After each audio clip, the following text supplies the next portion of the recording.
Hello, everybody. Welcome back to the Quest for the Bestest. It's the podcast from Backlot Banter, where we view and review every single Palme d'Or winner. We're talking about the Cannes Film Festival, and today we have yet another movie. It's from 1982. It's called Missing. It is a political thriller from America. I am actually pretty excited to talk about this one. Right? It's from America. You're giving me a face. It's an American movie. I mean, the director is Greek. It's set in Chile, and it stars American stars. It stars American stars. This is the Great American Melting Pot called Missing. Let me see who submitted it actually for the film fest here. This is a U.S. submission. Sure. So there you go. I was right. Well, we are going to have fun talking about this film, directed by Costa Gavras. What an interesting director name when it popped up on the title cards at the beginning. Yes. But first, we have to do our housekeeping very quickly because I want to get to this film. Last week, we talked about the Jacques Cousteau documentary, The Silent World, a controversial film, a controversial documentary, and as such, it ended up pretty low on our list at spot number 23 with a rank of 5.1. I urge you to check out the video to find out why we gave it such a score, because it's complicated. There's much to think about in that film, and the moral quandaries abound and are not even settled today, to this very day. It's like old. It's an old movie, and we still need to discuss the implication. But whatever. We're not here to discuss that. After Abram reads a comment, we are going to discuss Missing. Could be from that video, could be from another video. We're all waiting in suspense. It could be from either, but it is from The Silent World. This comes from a friend of the show, member of the Discord, join Discord, link in the description, Boom. Raina Harper, who says the following. Even plugs Discord here. I tried to warn you, but what was in this one in the Discord. I also have to say that this is one of the most well-done and thought-provoking conversations I've heard yet from you. The film is uncomfortable to watch in moments, and easy to condemn in its practices, but you guys open up fascinating doors of conversation, exploring what our scientists' practices throughout history were, what they yield, and what we now know in the thought process of what was considered acceptable. I now think about if it's worth killing schools of fish to learn facts of their populations. Those threads lead to moral questions of what privileges we take for granted as people in general, pretty high in the social strata ourselves in the grand scheme of things. Many more things I could mention, but that's just what good faith conversation like this can bring. Thanks, y'all. Raina, thank you. And next week, leave another comment blowing smoke up our ass once more. Ooh, we'll inflate. Oh dear. Well, we certainly couldn't take too much more praise. Oh no. Oh dear. Well, what's going on? Well, Raina, thank you as Tanner, always for being part of the community. Yes, thank you, Raina. Tanner, will you put some very many great pins and medals on your military outfit and tell us what this here Missing movie is about? Well, Timo, I'd love to do that. So Missing is based on a true story. This is adapted from a non-fiction book by the name of, hang on, I can find it here. It's a book by Donald E. Stewart, The Execution of Charles Horman, An American Sacrifice. And as that title implies somewhat, this one was set in Chile, as we talked about. And it follows or is concerned with the disappearance of one Charles Horman, who is somewhat of a journalist, somewhat of a general American citizen living in Chile in 1973, when the U.S. government may or may not have, I put heavy air quotes around that, backed a right-wing military coup on the socialist president elected there in the 70s and sort of overthrew that government. In doing so, they also targeted many socialists in Chile, one of which was Charles Horman, and he disappears. He has disappeared. We don't know if he is killed or captured, imprisoned, tortured, what have you. He's missing. He's missing, as the title implies. Jack Lemmon plays his father, and Sissy Spacek plays his wife, and they are sort of on the road trying to locate him, track him down, maybe trying to work through the U.S. systems in place there, finding them a little bit impossible to work through, but also trying to get into the undergrounds, the underbellies of what is being suppressed in Chile, and that's really what this film is about at the end of the day. Mm-hmm. Yeah. What did you guys think about it? Anybody want to volunteer themselves to give an opinion? No death squads here. All opinions welcome. I volunteered Abram. Sure. Okay. I loved it. That's how volunteering works, right? Yes. Voluntold. Abram, you loved it. Why'd you love it? I did. I found Missing to be very compelling intellectually and also viscerally. To the first point, actually, I found myself, which I don't often do after Quest movies, found myself wanting to read more about Yeah. its reception, the historical truth here, and sort of the intriguing way wherein the United States government's involvement in the Chilean coup has really not wasn't really solidified as fact, or at least heavily suggested by evidence until much later as more and more documents were declassified. Mhm. So we can talk more about that as we get deeper into the discussion. But I found its social positioning in that respect very interesting. I read like a Wall Street Journal response to Yeah. this piece, which was quite scathing. Mhm. Which I found quite compelling as well. But I was only interested, I think, in doing that further reading because I found the core performances to be quite excellent. I found the sequences when we either going back in time to what happened to Charlie and his friends, or the first 30 or so minutes of the film to be very engrossing and very tense. And so, on the whole, that sort of visceral enjoyment of the characterization of the direction sort of led me to want to learn more, and I did. And I found this to be a very provocative and perennial Oh, film. So nice. I really like Missing a lot. Yeah. Mhm, mhm. I liked it too. I think that I don't come away glowing about it because I do think that this film intentionally spins its wheels quite a lot. This is a very repetitive film in terms of the structure of it, but that's something I'm going to wrestle with over the course of our review because I do think that that is necessary to create the sort of tension and frustration that our main characters in Sissy Spacek and Jack Lemmon feel. But I did like it because I think we got two great performances. I think we got an interesting political backdrop and we've got a interesting narrative. Like, what happened to this guy? And trying to figure it out and going through all the red tape is just it's just a solid, very straightforward premise that is then complicated by a political backdrop that, frankly, I'm not familiar with. So, I mean, I was able to piece it together through watching the film. Mhm. And also, this was the second time that I watched this movie. But I'm going to be interested from other people who may know a little bit more about things politically going on at the time that informed this story. I'm certainly interested, but I like this movie. I don't love it because I think that I kind of felt like I was seeing the same thing over and over again. But I know that's intentional. Yeah. So it's like, is that a criticism or not? I can't tell. Yeah. Tanner? Timo, go ahead. Oh, Oh. I'll go ahead. Oh my gosh! Whoa. Go for it. What's going I'm on? in the same camp. I thought this movie was kind of awesome. Totally unexpected.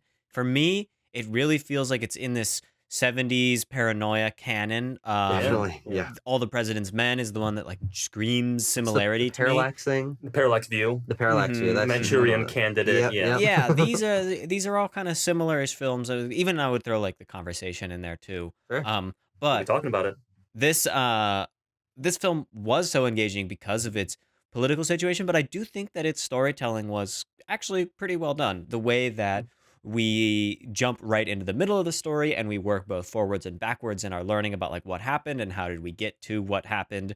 It was creative and the filmmaking was pretty good. I have some issues with the sound editing. I don't think it was all that well done, Yeah. but Well, it's old, so we give it a little bit of a pass. There is other great moments though in the sound editing, like these gunshots ringing out in conversation scenes. This setting is so interesting, and the characters' realizations that they have to go through in this film are so satisfying. I think it might be because of my political bent to see some characters who I disagree with being like forced to come into my view of yeah, the I mean, situation, which is like yeah. this is preaching to the choir to me, but Uh-huh.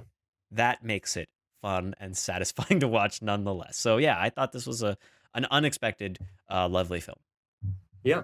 I thought it was good. I was enthralled by large swaths of it, I will say.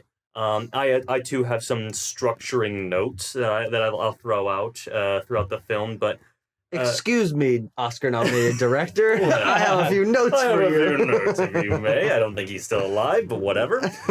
Anyway, no. But yeah, I mean, Timo, what you mentioned there about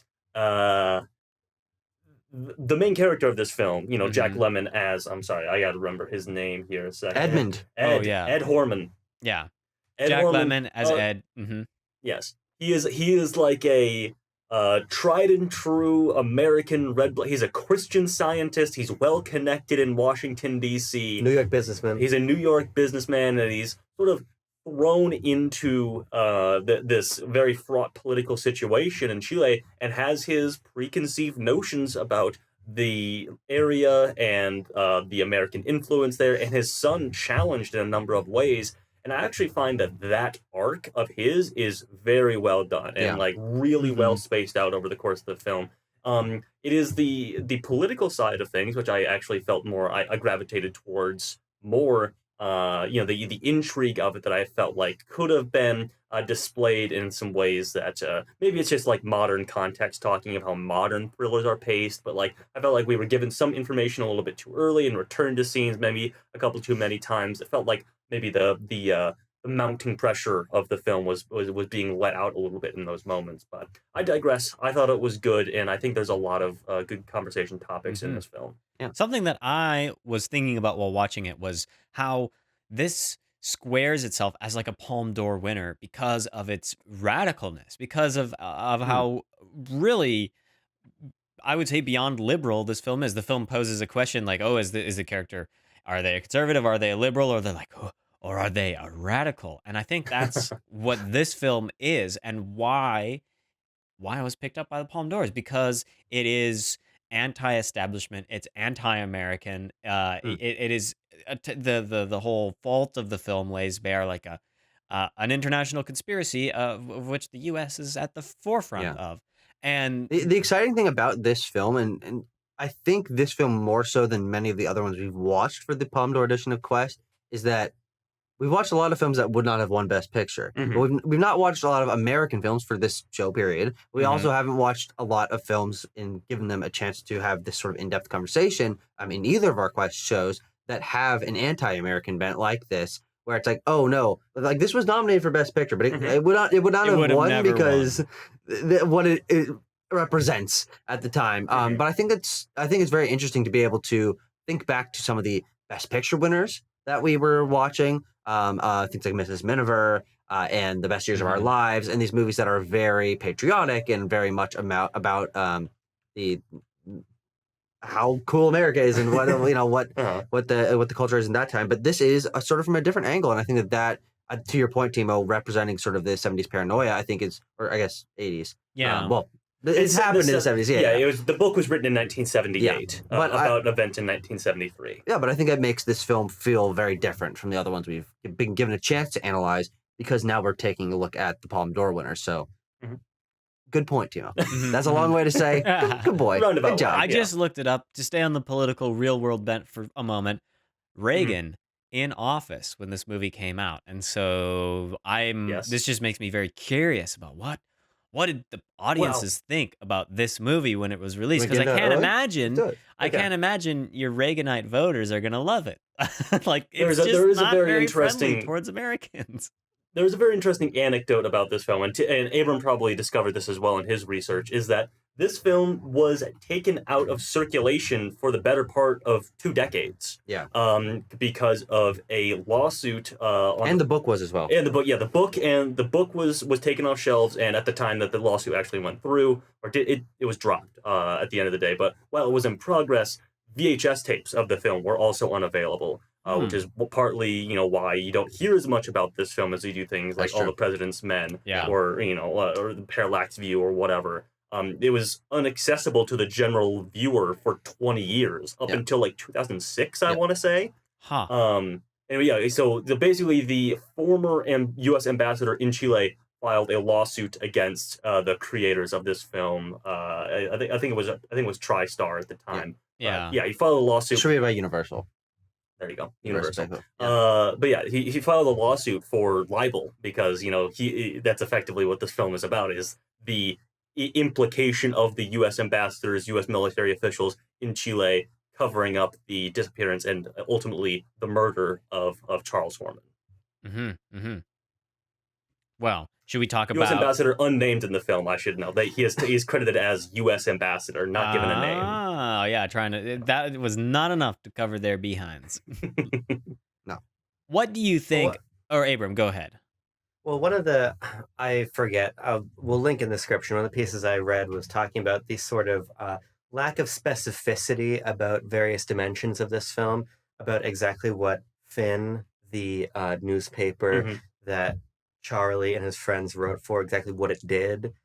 Names are not always obvious in the Yeah. film, and it's interesting to contextualize the not only the film's anti-American sentiment. Was Platoon out at this point? Or was Platoon this a little bit before Platoon would have been 2 years later, 84, I think.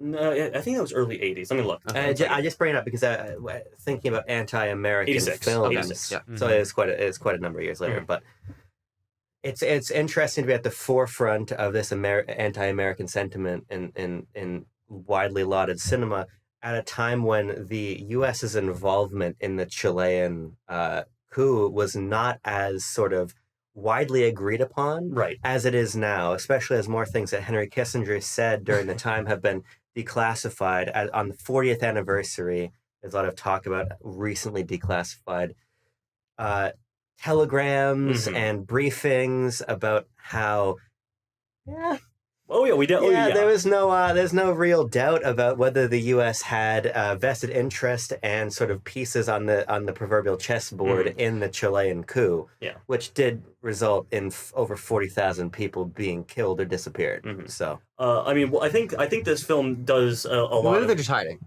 They're just I in think this film hiding, does bro. a lot of great work in sort of displaying the obviousness of it. You know, if you were on the ground in the moment, especially if you're looking into things even partially.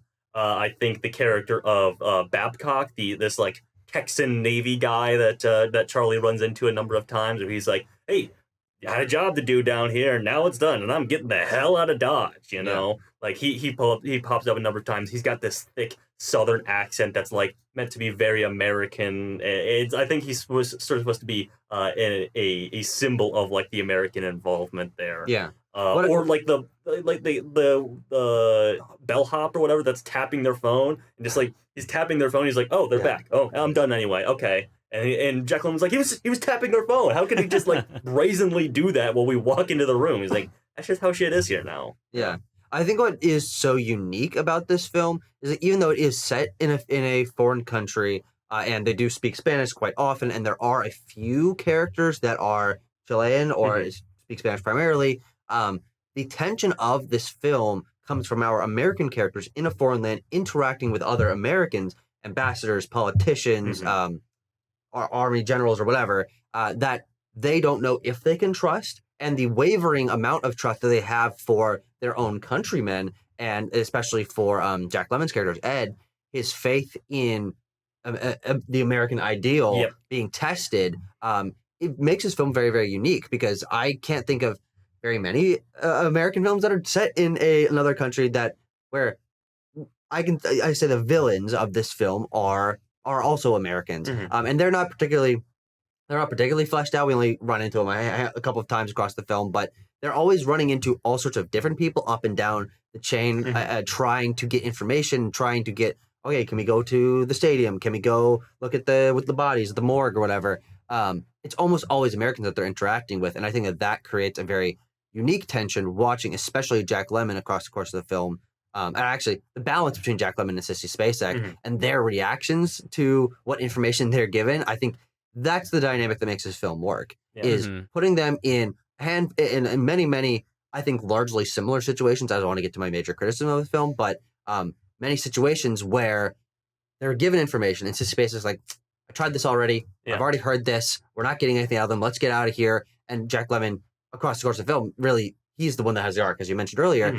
Going at the beginning, like, no, we need to listen to them. Like, we need to make sure we're following the rules. We need, like, I'm a powerful American guy. If no matter what I want, I can get, as long as I approach them and tell them straightforwardly. And then watching him kind of come to terms through conflict with the other Americans and also Sissy Spacek. They have a couple of fights across the film to the end where he also is just like completely like shell shocked and realizes like, yep, trust is entirely out the window here. Like, there's nothing I can do, even as a powerful American figure. There is a line at the end that I do want to talk about. We can get to that when we talk about the ending.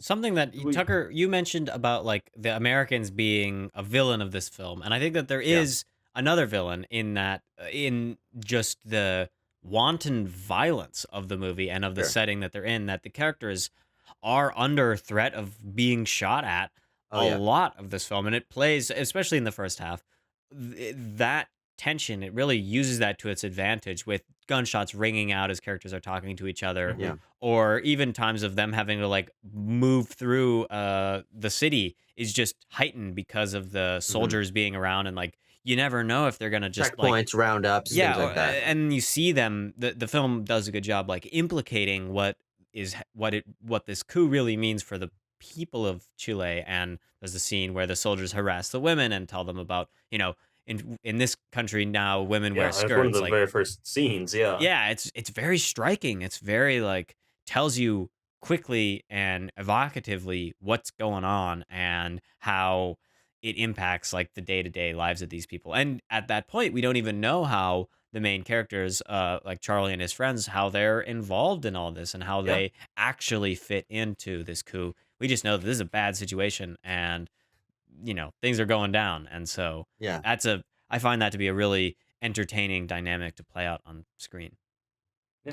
Well, there's this line from General Towers or Captain Towers, Yep. whatever whoever he is, after Ed has confronted them about the fact that Charlie is indeed dead, hmm and there's this sort of reckoning with the interest of the United States. Yes. And I think what you're speaking to, Timo, is this larger thematic idea about the sort of dissonance between the interests of a state's citizens and the interest of the state itself.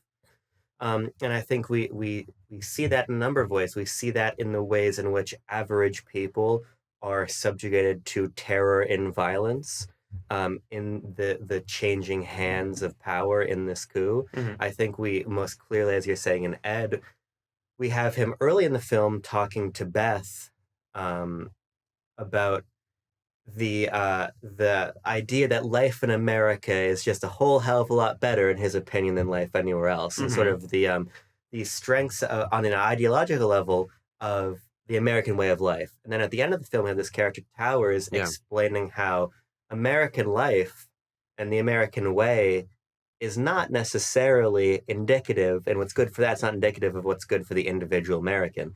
And so I think that both in the, as you're saying, the various filmic elements of the production design of the sound editing and everything, we see the violence of the coup and the distance between political life and political action.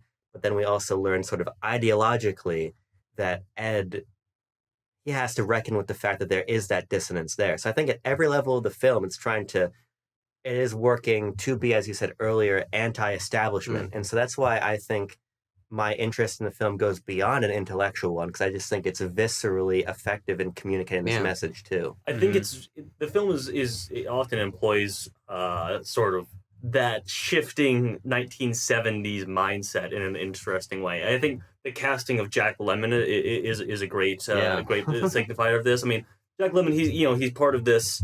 He's the GOAT. Let's start first and foremost. He's the GOAT. Great. He's the goat. But he's a member of like classic Hollywood. He's sort of along with the likes of like Cary Grant or whatever. Yeah. Sort of Yeah. embody the the He's like classic the younger American sibling man. of all those guys. Yeah, exactly. And his character was always a bit more weaselly or something like that. Not as like Think about him in the Uh, apartment. exactly, not as like full chested and brave as some like a Cary Grant character or Yeah, anything or like Rock that. Hudson or Or something. Rock Hudson. But still, like he still embodies that same sort of. He belongs to that sort of troop. And then you pit him in his later years, sort of against a very you basically pit him against like the counterculture and like brewing anti-American sentiments. And Abram, Yeah. the scene you brought up where Towers says, Lemon says throughout the film, Ed says throughout the film, like, I don't care about, the general American interest here. What about me? What about my interest? I'm here Yeah. for my son. That's what I care about. And he echoes that a number of times. And he says that to Towers at the end. And in response, Towers says, there are upwards of 40 American Yeah, companies love with that moment. interests here in America. Those are your interests as an American, sort of like trying to tie him to the broader, patriotic ideal of like what's good for one guy is good for America and vice versa. What's Yeah. good for America is good for one guy.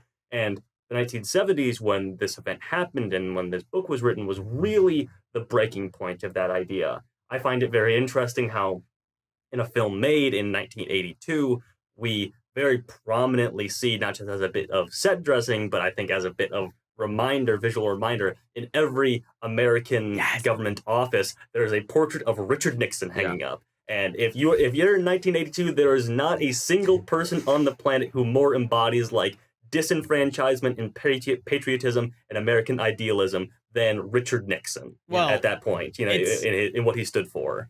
Historically accurate too. I mean, he was the president course. when this was happening. So, and did he sign off on it? Yeah. No, there's no way, Timo. We had no idea. No way. CIA never asked him what he thought. Even if he did, if the president does it, it's not a crime. It's not. This is true. The Supreme Court has upheld this. Yes, that's right.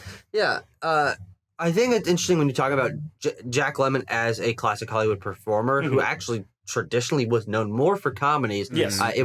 He did veer more into dramas in his later life. He's also in... I was looking at it while I was watching the film, too. What is the like lawyer movie? Inherit the Wind? No, he's not in Inherit the Wind. Well, no, he was in a remake of Inherit the Wind. Oh, I didn't know that. I was looking at that but the other day. To my own point, yes. He transitioned to being more into dramas. Glenn Ross. Yes, I've seen that, and I was like, okay, he was also in JFK. That's really old. That's really old Jack Lemmon. Yeah. But watching him, the movie that we watched him in, as you mentioned, was The Apartment.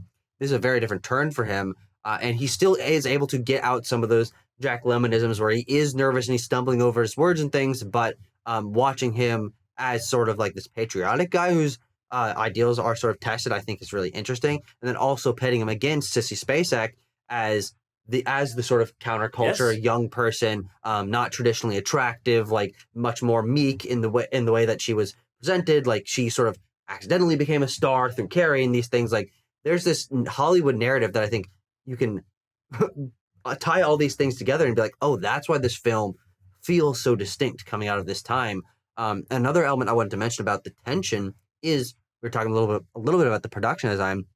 I think the best moments of this film and the best moments for their attention are in the very unique production design moments of empty city streets and loud Vangelis score playing over this and people running and hiding and like walls of fog like rolling down the street. I'm like, this is like a liminal space horror movie in these moments where there's just like the footsteps or gunshots off in the background as someone like a paper bag rolls down the street, and it's like, but this is like a major city in like an incredibly populated country. And I think that those are the ones that those moments of empty city streets and the production design and the score, I think all synergizing. That I think is where this movie's at its absolute best because I've never seen anything like that before. I mean, the closest that would come would be like A Quiet Place Day One, many years later. But this film, as a film that is about politics and is about grounded realism, that makes it feel even more eerie. And so I really love those moments because I'd never really seen anything like them. As a quick sidebar, Vangelis, the GOAT, same year as Blade Runner. Yes, that's true. Two bagging scores. I want to talk a little bit more about the relationship between Beth and Ed. Yeah. I was reading a piece this evening interviewing a 25-year-old woman who runs a meme account on Twitter who left her date at the bar to tweet and celebrate the death of Henry Kissinger. Sure. And the piece sort of talks about Where the hell is this going? ideological divide between young Gen Z people's opinion of Henry Kissinger and older generation's feelings on him, even though they were more directly impacted by his increasingly more obvious war crimes, right? Yes. And I think that... And I wonder which side we land on. Take your pick, commenter. Part of why I refer to the film as sort of perennial early is I think this relationship between the younger, more radical characters and the older, more conservative figure is a just sort of timeless dynamic in American culture and politics. And I found it to be extremely effective the way we see Ed have his preconceived notions about. He even refers to them as like lazy, like bums who are Yes, getting handouts or whatever. He says, I'm sure it's very easy to live down here when all of you people are getting your handouts from your parents and getting living off your parents, living off your parents, and the fat of the land. Exactly, Yes. that's what it is. And so I think that the ways he's in his performance tease up these misconceptions about the younger radical character, and the ways in which not only he's disenfranchised by the establishment, but comes to better understand the radical character. I found to be a very successful element of the film in writing and performance. And I think that that's part of why, to me, this film feels so timeless. Sure. It's a radicalization narrative. If we think about, let's just bring her up, Andor, the Star Wars show, that also is a radicalization narrative. And I think, like I said, it was so satisfying earlier when I was talking about this, and it goes for Andor too, as like a satisfying element. It's like such a easy way to see a character's mind change. I just love the way in this film that at the beginning Ed is like, well, I mean, wink, wink, nudge, nudge. You guys got like the secret police forces that can like, do this kind of stuff, right? Yeah. And they're like, no, we do don't not have that. secret police forces. I don't. Who told you we have secret police forces? We do not. Okay, and don't you spread that around either, because we definitely don't. And I also, yeah, go ahead, Tim. And the way that like kind of just initial conceit of him, like, this is this is kind of a good idea. Like, of course America has these kind of things. We're gonna use it to help my boy out. And like the secret police were the ones who killed him, and B, the just ineffectiveness of the American system, or just like the walls that they were putting up, broke him, just destroyed Ed and showed him the reality of how we operate on foreign soil and how the U.S. goes about its business in other countries, particularly South America, and particularly in this time. I mean, I think this is like a real microcosm of this political environment of this part of the world at that time.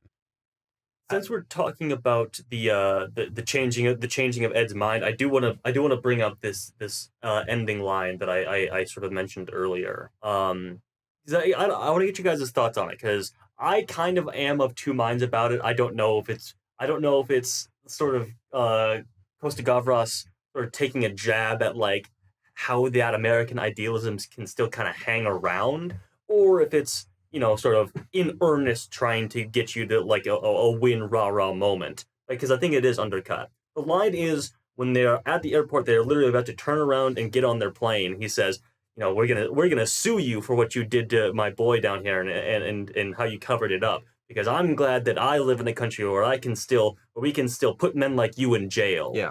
And then, just like a minute later, the voiceover says that the case was ultimately dropped. Mm-hmm. To me, it's ultimately just, I think as an audience member, take it as ironic. Yeah. Me and too. I think that is the intent, because of its proximity to the reveal of what happened in the real world when Ed tried to prosecute Henry Kissinger, or sue Henry Kissinger in court. Didn't take? You sure that one didn't take? I don't know. I think that it's sort of a needed button for the film. Sure. Because you make an interesting point earlier, Tucker, the idea that even though we are in Chile, it's still Americans, right? Yeah. But there's still this idea that we are abroad, we're not at home. Mm-hmm. And so I think ending the film by illustrating that the justice doesn't exist at home either Sure. is sort of a critical button in the anti-establishment narrative that's being crafted by the film. Yeah, I would agree. Just the way that it basically is like, well, and that's not going to happen. Just the inversion of what you expect. Even though nowadays he says, he's like, I'm going to sue you, and I'm like, yeah, fat chance of that working. Yeah. Well, it's interesting because that, I think, acts as the final nail in the coffin of this being sort of a subversion of classic Hollywood tropes.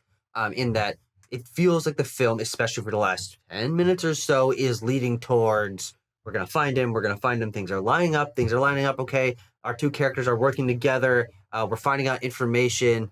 And then, of course, it all comes crashing down. But there is even still that last, like, little Hollywood tinge at the end of, don't worry, but there still will be justice. But even within the runtime of the film, it's like, nah. No. And I think I think it's really unique for this film. And I like that this film balances the narrative that I think at times, to me, as someone who largely was unfamiliar with this time and this political climate beforehand, almost felt so heightened. It was like, oh, this is crazy. Look at all these bodies. Of course, that is realistic. Look at all the checkpoints and things.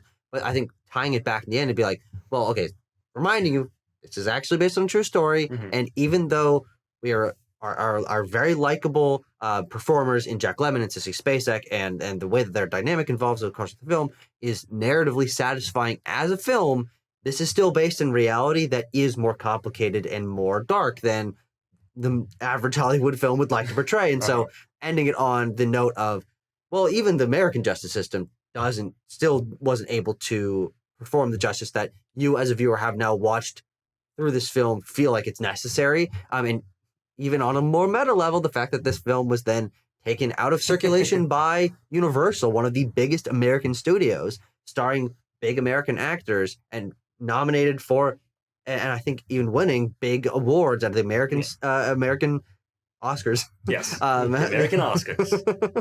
And the Oscars are really America's Oscars, and the French Oscars. Yeah, I think it's all really interesting. And yes, of course, banned in Chile during the Pinochet regime. He did not. Pinochet's not a fan of this one. You don't think Pinochet was a big fan of this? Yeah. No. I don't think so. Interesting.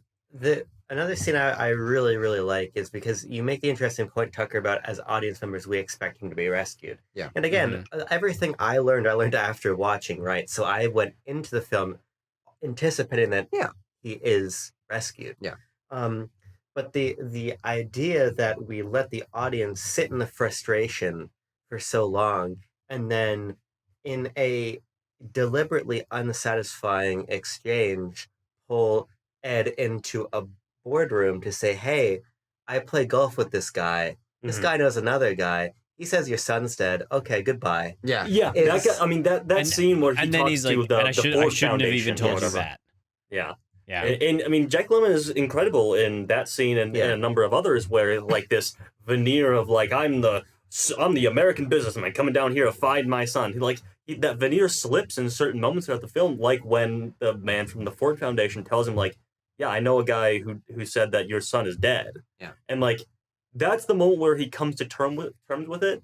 And then like it becomes real for him again when the Americans call him in like 2 scenes later and say, oh yeah, you were right when you told us that. Because it is like sort of darkly comedic when you follow that Ford Foundation scene with him going to the American embassy or whatever. And they're like, well, so listen, we just got some intel. Your son is probably alive. And he's like, he's not. You guys are lying to me, and you've been lying from the start. And that's when we get the Towers sort of speech at the end. Yeah.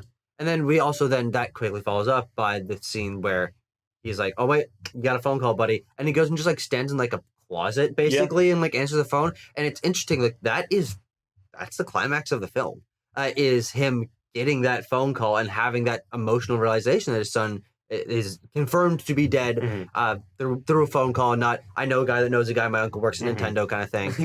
But I like that the film is even subversive in that like there's no theatrics about it. There's no climaxing music where he like picks up the phone and like zooms on his face. He's just kind of standing there. And like the camera's like placed like outside of the frame of this like really generic door, and it's like it's just a phone on the table. Like there's not a bunch of people waiting around. This isn't Argo where it's like everything's ramping up, and that film is good in its own right. But I think that as a subversion of Hollywood tropes, it's unsatisfying. But then as intellectual cinema viewers, as we are, in some way, it is satisfying to watch that trope and the expectations be dismantled through this film, eschewing traditional structure, eschewing traditional moments of climax and music and things. There's no saving the cat here. There's no. It is like completely unfulfilling for our main characters. They are confronted with the reality that he was killed 3 days after he was abducted, and they've been here for more than a month, just on a wild goose chase because the American government, their home government, is hiding things from them for larger political reasons. And most likely, as Jack Lemmon said, an American officer gave the order for his son to be killed because he knew too much. Because he found out things when he was on vacation. Yeah. I also love that he finds them out just by braggadocio and like a perceived ideological alignment or lockstep between Charlie and the generals. Like, because there's a moment where they mention that they just trust him implicitly because he's they're an American. Right. Yeah. I think that's all really effective. I want to just zoom out for a second about the relationship between Charlie and Ed. Yeah, me too. But I want to abstract to the highest level. I think one of the reasons why this film is so effective and was such a potent and in the eyes of the establishment needed to be banned work is that family is a critical tenet of the American dream, and of American culture and American cinema. Yeah, I mean, you can point to any number of movies from the '80s, Spielberg, or like now, where the point of the film is to like bring a family together, whether that be a real family, found family. I mean, that is a tried and true trope in American films. And so this film is saying that it was the American government that prevented the reuniting of a family and actually acted in ways contrary to the family unit. And it was actually through rebuking the establishment and becoming disillusioned in it through which Ed and Beth reconcile. So it's this very interesting way to put the individual and the family unit against the government in a way that I think is very, very effective on a writing level, and very, very politically and rhetorically dangerous if you are in the government looking to purport to uphold these values, especially but act contrary if to you're them. in 1982, you're in the Reagan administration where it's all about nuclear family, white suburbia, upholding that.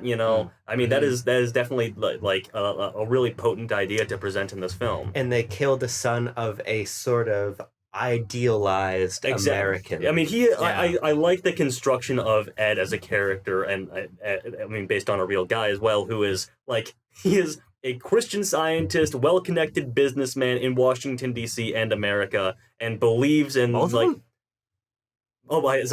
D.C. and New York. Thank you. Thank you for catching me on that. He's well-connected in America, if you can believe. Not as well-connected in Chile, it appears.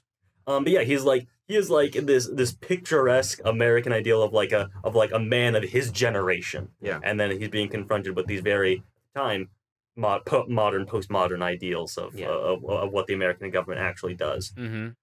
On the topic of Ed and Charlie. Yeah. I wanted to talk about that because I think it's interesting how Ed reconciles with his son through Beth, and Beth really is faithful and believes that, well, they have doubts of if they'll get him back, but her love for Charlie is very clear and evident, and she goes through all the trouble of convincing Charlie's father that he really was a wonderful man and that he really was something to be proud of, which is exactly the opposite of where Ed begins the film. And so that is like yet another aspect of his character. And so that's what makes a really nice character arc, is where you have these multiple different paths are intersecting and blending for one character. And it's the father and son relationship is another important one, even though it's much more like in between the lines than the political one, which is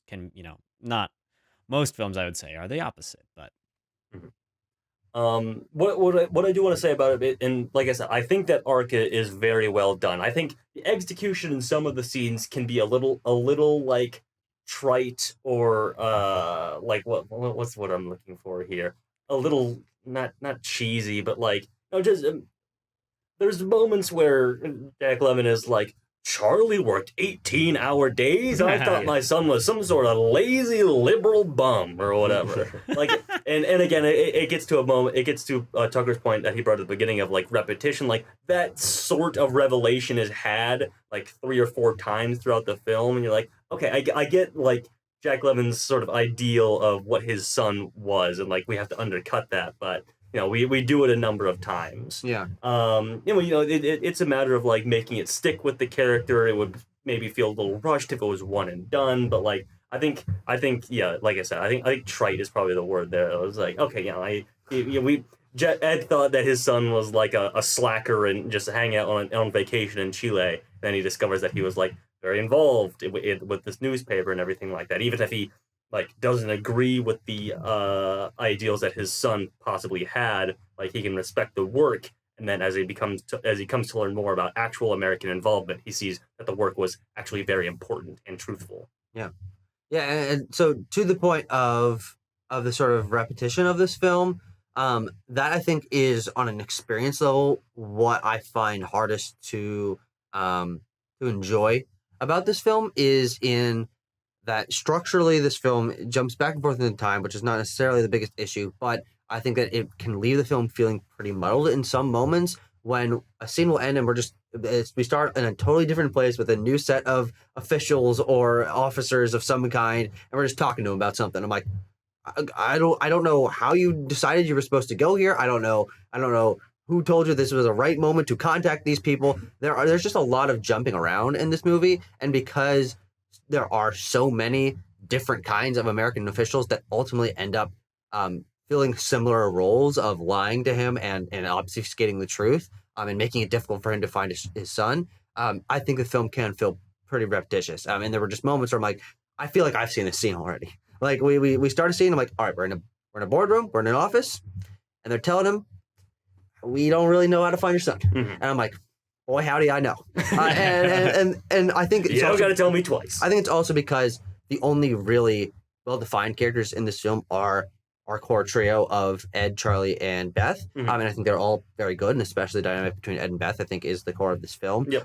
But there aren't really many other characters that are defined, and so we get introduced to like 2 or 3 sort of Charlie's friends, journalisty side characters partway through the film, and then we suddenly have to like get up to speed with who these people are, and then we like watch scenes of just them on their own. And it's like there is a lot going on in this film, and I think that I'm able to, even though it was like kind of, I guess, disappointing on like an experiential level, I feel like I've seen this.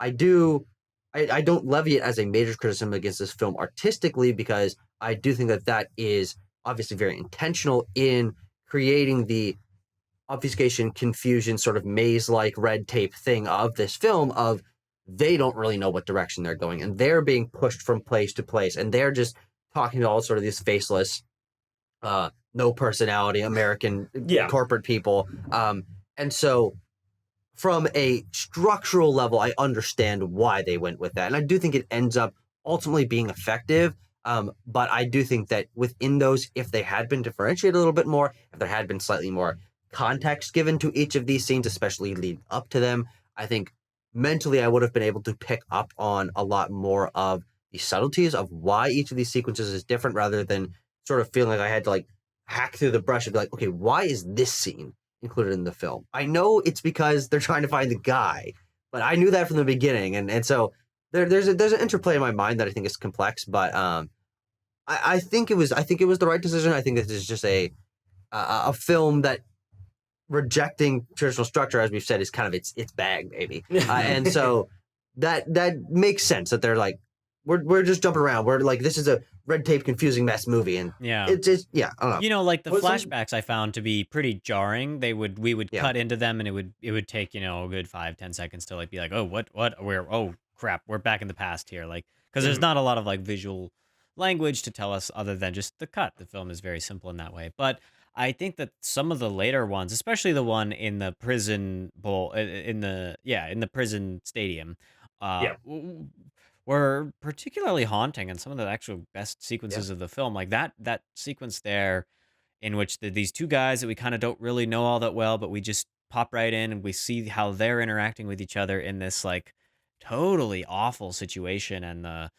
the the horror of it, I think, is really evident and well done. And even though it is jarring and we pop in and we're like, boom, boom, boom, we're in this very tough sequence and then we jump right back out and everything is kind of back to how it was. And Jack Lemmon is asking, well, so did they torture you? And the guy is like, I'm not going to fucking answer that. Like, this is the face that he's given him. Um, and so I think that similarly to this kind of repetitious structure, these kind of very jarring and hard to put together flashbacks illustrate the fact finding process of our main characters as they go around and interview all these people to see what happens. Like the sequence where the different uh, uh, witnesses to the abduction are like, no, it was a civilian truck. No, it was a military truck. And like Oh, the I love that filmmakers are moment. like, Yeah, I mean, they're like it's a changing fun out. bit of It's like the editing same there. shot, but Yeah. we just keep swapping out all the assets of it to show. That's probably the most creative moment of the film visually. Mhm. Yeah. Yeah. Yeah, I think it Very works strong super well. Speaking of very strong images, I did want to just put this out there before I forget or before we end the episode. I That's do the have, thing I'm thinking. I think we're on the same page. I mean, one of the most powerful images in the movie is when they go to the morgue, and so we're doing this sort of going deeper into effectively like the catacombs of all these dead bodies laying on the ground, and the doctor and the translator is like, these have been identified. We go into another room piled with bodies, all covering every inch of the floor except for very narrow walkways, and like, all these have been identified. And they get into a separate room, and they're like, these are the ones that have not been identified. And they discover the body of one of Charlie's friends there, of course. But then, to end that scene, we do a pan up to the skylight of this building, and there's silhouetted more bodies like on the roof of this building. Incredibly striking image there. Mhm. That's the best moment in the film, I think. Yeah, very like just incredibly good directorial work on the part of Costa Gavras on that. Yeah. We've been talking a lot about the structure of this film, so I just have like, it is interesting on how it sort of twists more conventional genres. Like we're talking about the dynamic between Spacek and Lemon, and how this is effectively it is a political thriller that is told through the format of like a dysfunctional buddy cop movie, where Sure. they are two people who are ideologically opposed. Somebody who is a strict rule follower who has to learn to cut loose a little bit from the younger, more rebellious partner that they are sort of by circumstance teamed up with. So it is a serious investigative movie with that sort of dynamic at the core of it, and I thought that was just interesting. And of course, their dynamic is very good. They were both nominated at the Oscars. Lemon won at the Cannes Film Festival Best Actor. This film was also nominated for Best Picture and won Best Screenplay Adapted Adapted Screenplay. Thank you, at the Oscars. So yeah, the one more thing I want to talk about with the structure of this film, sort of getting to maybe some critiques or things I think could have been rectified a little bit. It's also a movie that is.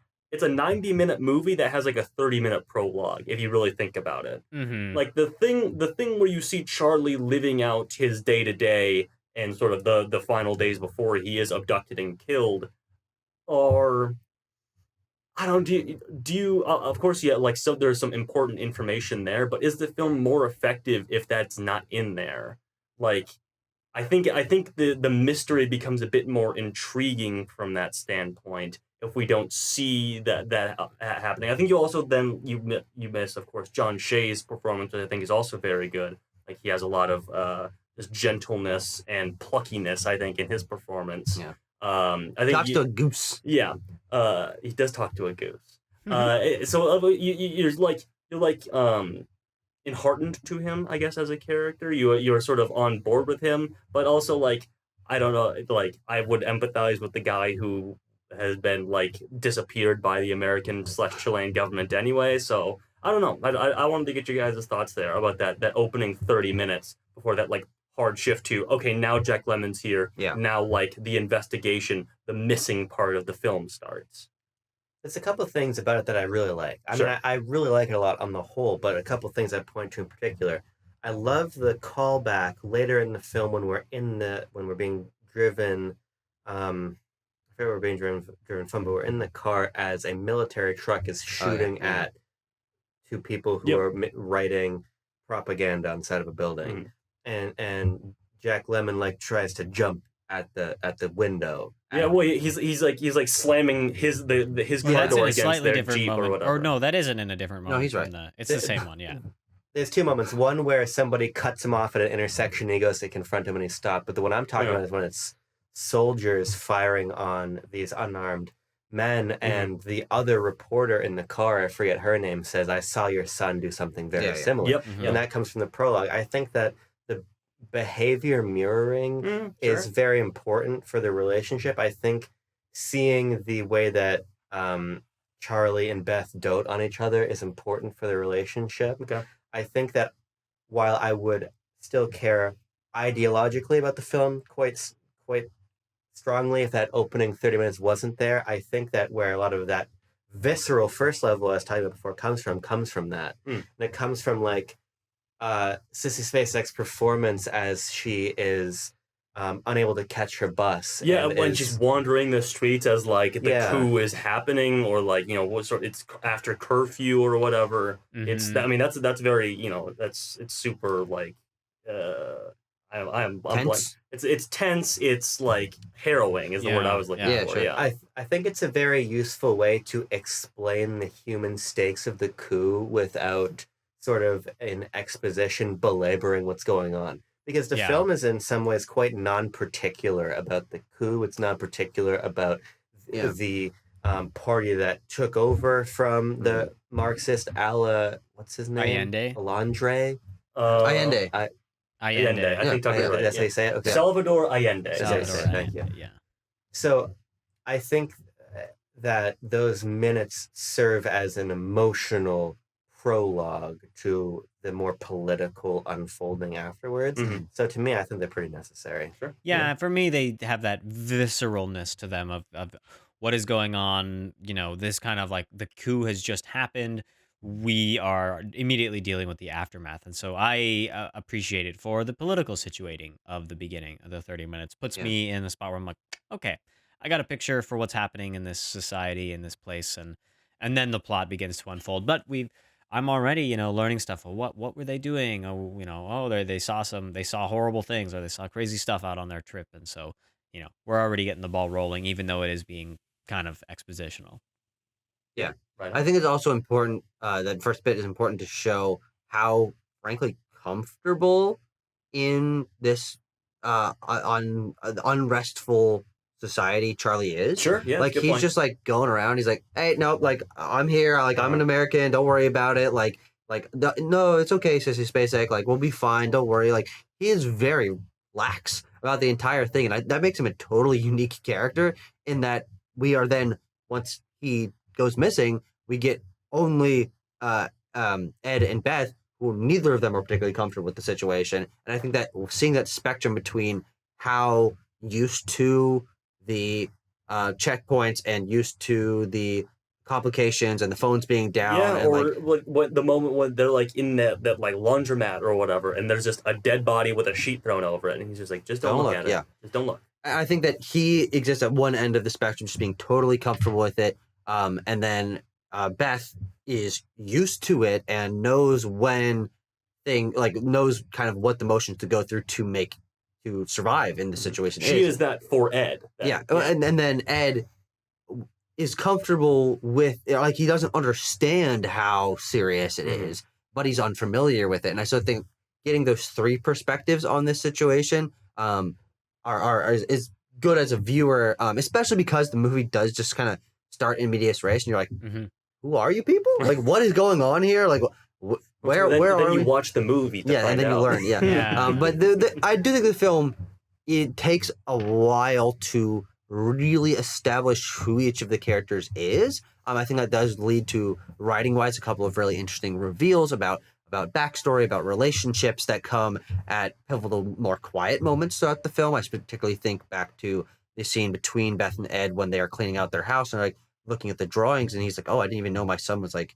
an illustrator, and like I didn't know he was into literature, and like they say like bird watching or something, like some sort of innocuous activity like that, and not front loading us with that in terms of seeing Charlie do those things, Mhm. but then explaining them sort of later on, like gives us a moment alongside Ed to learn something about Charlie. And so I think that the dynamic and the way that it's paced out does really work, even if it can be pretty confusing for those first 15 minutes. You're like, there's just a lot of people showing up, and like I remember the first time I watched it, I didn't even really know who Sissy Spacek was to Charlie, because he had been around Yeah, he's his hanging out partner. his like journalistic colleague. Yeah, and so And I'm then- like, well, and then- what is this dynamic? Like, what's going on there? Even then, Jack Lemmon later in the film asks Beth. Oh, He's yeah. like, so did was Charlie like sleeping with I think, is it Newman is the character's Something name? like that, yeah. Yeah. Was Charlie like having an affair with her? Simon, And Terry Simon.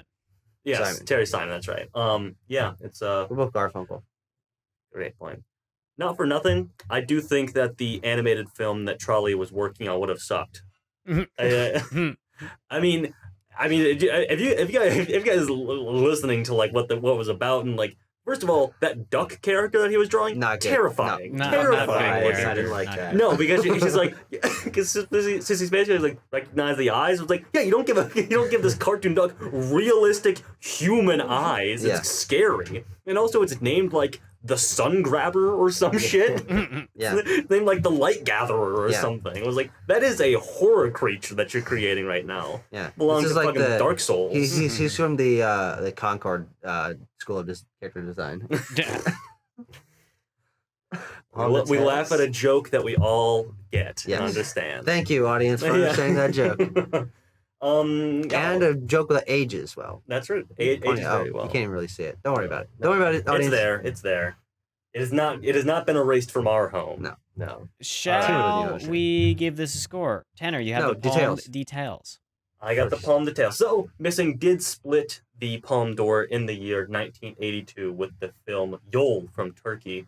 But for this film, or for that festival in general, the jury president was, of course, Giorgio Strehler, who we all know and love, of course, an Italian man heading up the jury this year. Other notable members of the jury this year included American Man, Sidney Lumet, the GOAT, Sidney Lumet, GOAT. The goat. and Geraldine Chaplin. Any guess who she might be related to? Geraldine Chaplin? Well, we'll do a little pontificating. Okay, folks, look that one up at home if you will. Stop. It's not working. It's not working. There were 22 Stop films, while you're behind. 22 films in competition this year. Again, 2 split the Palme d'Or. Other films that were not given that top honor included Werner Herzog's Fitzcarraldo, Hammett by Wim Wenders, Identification of a Woman by Michelangelo Antonioni, and Passion by Jean-Luc Godard. That's a lot of artsy fartsy motherfuckers. It is indeed. It is indeed. All right, Just give a score Yeah, clock. I'm ready. I'm ready to punch mine in. Thinking. Let's go. Thinking. 3, Beep, beep, beep, 2, 1, go. beep, beep, beep, beep, beep, beep, beep. Boom, boom, boom, boom, boom, boom, boom. Okay, there we go. We've Boom, got a Boom, score. boom, boom, It boom, is boom. a square Oh, 8.2, wait, no mind. which is our favorite number. like, We're we didn't do going the to song. have to Yeah, that's litigate good. quite a bit here. Oh dear. Yeah, we have a- 8.2 has We're gonna have a 4-way tie. four Okay, four there we go. films with the number. Oh, this is We easy. are gonna start at the bottom with the film. Hmm. Well, first, let me give you the point breakdown. Score breakdown. I gave it a 7.3. Tanner gave it an 8.0. Tucker gave it an 8.4, and Abram gave it a 9.0. So we have the spread.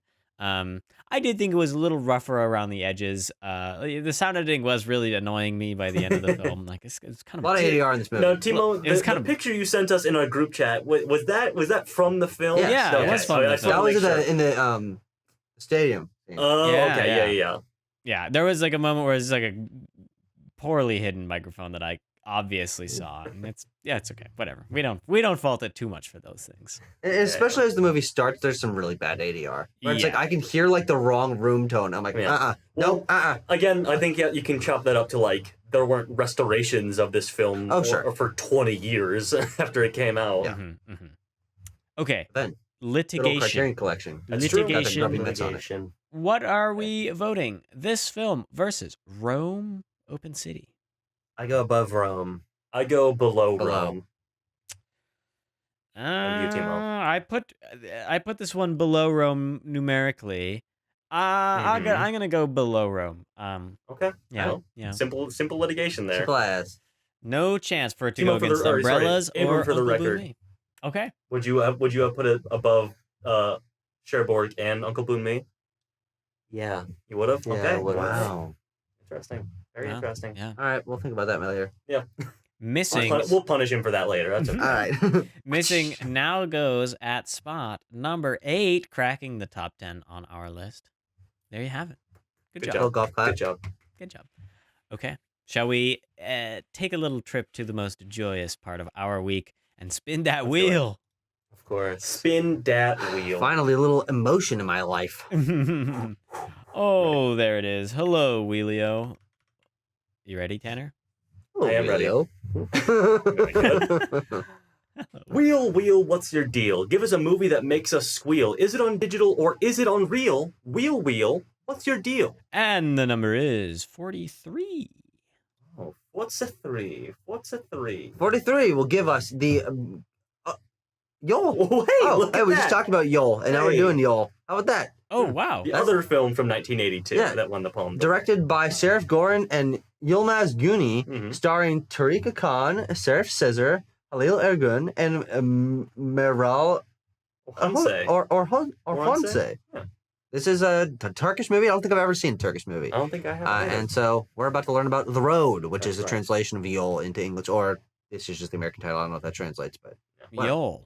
Huh. Probably. it is about the story of 3 families' search for freedom. Hmm. When 5 Kurdish prisoners are granted 1 week's home leave, they find to their dismay that they face continued oppression outside of prison from their families, the culture, and the government. Okay, this is a Kurdish sort of narrative. That'll be very interesting. Kurdish sort of That's at least in my narrative. top 10 Kurdish sort of narratives. Well, we'll go from one area of geopolitical atrocity to another. Yippee! Yay! Bing Bang Boom, Welcome 1982. to the Palme d'Or Quest. Yeah. Yeah. Okay. Well, thank you guys for discussing this film, Missing. Let us know in the comments, dear viewer, if we missed any important talking points. Sorry, had to do it. Were any important talking points imprisoned and killed by the American government? Or I their know. revolutionary allies? Let us know. Thank you guys for discussing. Next time we talk about Yol, a film I'm looking forward to see. Always love some world cinema. And, well, that's about it from us. Stay tuned for more movie content. You know what I always say. Stay cool. Keep warm. Peace. Peace.